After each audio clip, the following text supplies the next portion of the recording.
Okay guys, so look, hope everybody's doing great. Welcome back to the channel. My name's Scullion. I'm sure you know that by now. I'm an Irish marathon runner. If you're new to the channel, I run 2:09 for the marathon, 61:08 for the half marathon, but to be honest, it's probably been 2 years since I've got close to those kind of times, and so this channel came at a good time because it was transitioning back into trying to get back to those sort of results, but then also trying to document some of that journey towards the Paris Olympics. This video today is all about my St Moritz training camp. St Moritz is probably one of the most special running training camp places in the world. I can't probably express into words, or I'll just show you. You'll be able to see in some of this footage just how amazing it is to run here. The views, the scenery, the atmosphere, the relaxedness, the calmness, plus the altitude. It's just a heaven for runners, but it makes putting in the hard work a lot easier. That's something you should be trying to focus on at home, is trying to get the most out of your training, but in the, call it the least input possible. So less effort, bigger results. When you're training in a location like St Moritz, it just makes the hard work that little bit easier.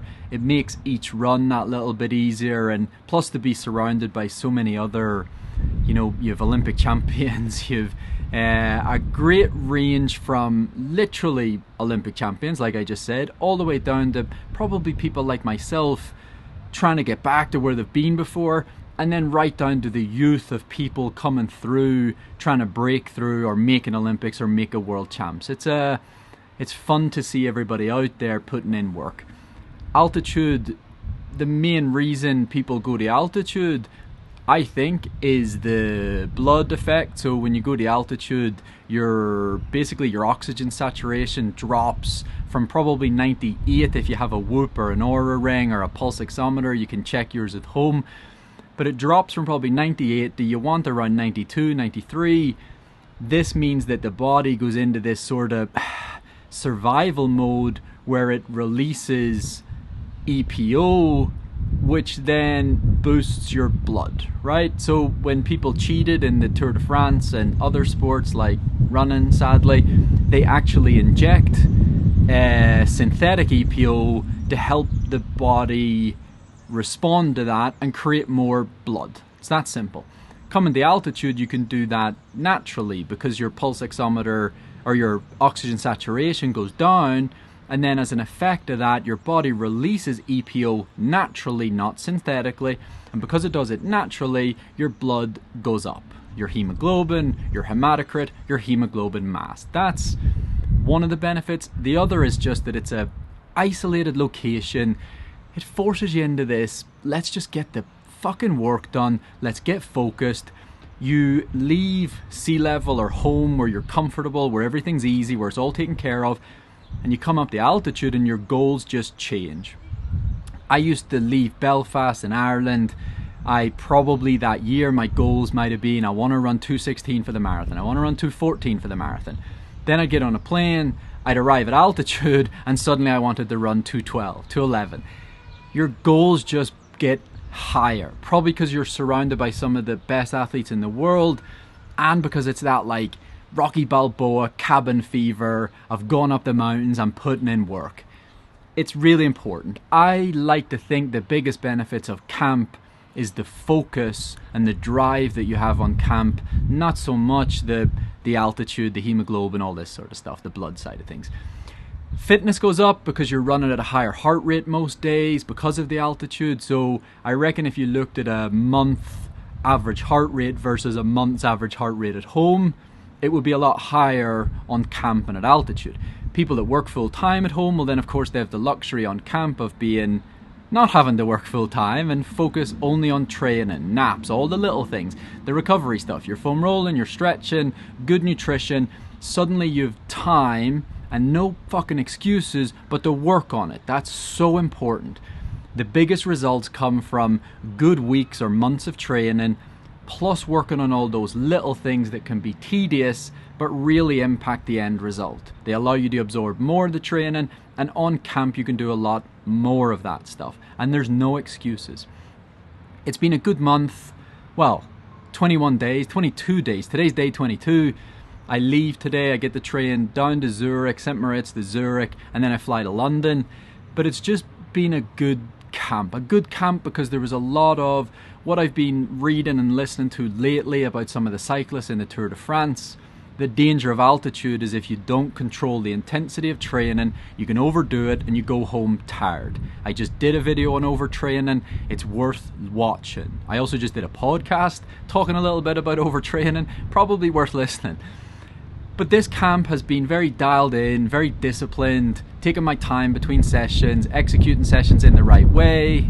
So when you're executing sessions the right way and you're dialed in and you're being patient and you're running at the right intensities, you're checking your heart rate, you're checking the stride foot pod, you're checking lactates, it's giving you the feedback that you've executed the training the right way. You haven't forced speed.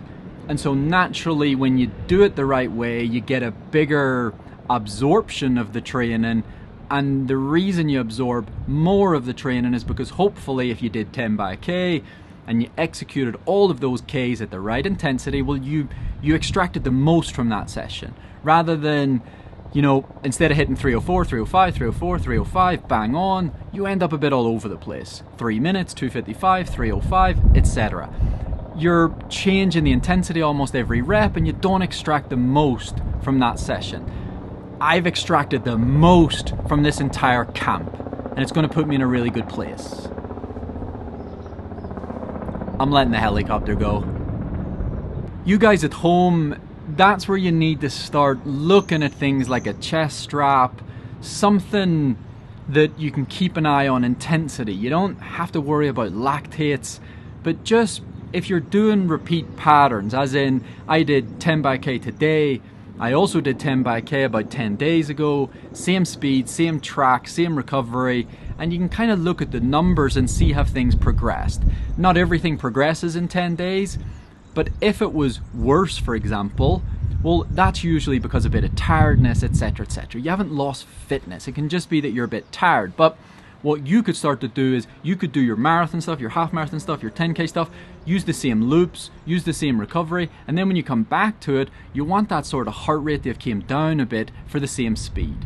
Very simple. You're likely in a better place. You're likely in a better place because you've been looking after your shit. You've been doing the little things, the recovery stuff, the rehab stuff, the strength conditioning. Start getting into all this stuff. That's what makes the biggest difference. You want to achieve big goals? Start taking care of the little things. It's a good camp. I probably ran 90 to 95 mile a week. I did quite a lot of steady runs. I've done videos on steady runs before. I did a steady run last night. That's where I'm running, that kind of like, people say like gray area, but it's actually zone 2, which is right around my fat oxidation. I know that because I've done a threshold test. I'll throw it up here at 17k an hour or 148 heart rate. That's where I burn fat the most optimally. I think it's 0.92 specific grams per minute. I train at that area a couple of times a week. Those are the more steady days. Some days I went out and ran. I took off the GPS. I just wore the Timex. I ran as slow as I wanted to. It allowed my brain a chance to just calm down. It's also just fun. What I have been doing is wearing the stride foot pod quite a bit. Not going to talk loads about that because I'm still learning everything that I want to before I talk more about it. Like today I wore it in the Ks the previous day, and I can probably then start to have a look at the metrics, ground contact time, leg stiffness, all this sort of stuff, vertical oscillation, and see, does it tell you something? Are the results the same? Does it tell you maybe when you're tired, etc., etc.? It might be worth investing in future, but I don't know enough about it yet before I start preaching. But it is good. It's pretty accurate from what I've seen so far. The reason I mention that is because the days that I do run with the Timex, I still wear the stride foot pod, and so that still gives me my weekly running volume. But I don't have to look at pace on the run. I don't have to look at heart rate on the run, and it just feels nicer not having to worry about that stuff and just enjoy the fucking run. I can go back and look at pace and distance and that sort of stuff after the fact, in a day or in 2 days time, but not at the time. So I like that. Good camp, good fitness, now we go race. I have Morton Games 5k in probably about 6 days, next Friday. That's going to be really exciting. But it's just been an intelligent camp. There was a really good specific 5k session that I did a couple of days ago. Probably made me a bit tired today when I was doing the thresholdy stuff, but running 600s at 13:20 pace and feeling pretty good for it. Doing it with Dara, who will also race a 5k over the next week, and I know that he'll go and run really well. So there's no reason why I can't go and run really well. I'm excited about that, and once that's over, I'll take enough time to recover, and then I get stuck into the Antrim Half Marathon and Berlin Marathon training. That's going to get super exciting. But look, good camp, beautiful place to do it, but I'm actually looking forward to go to sea level. I'm looking forward to get to London for a little bit, and we'll get some more videos uploaded over the next couple of weeks. So thanks for watching, take care.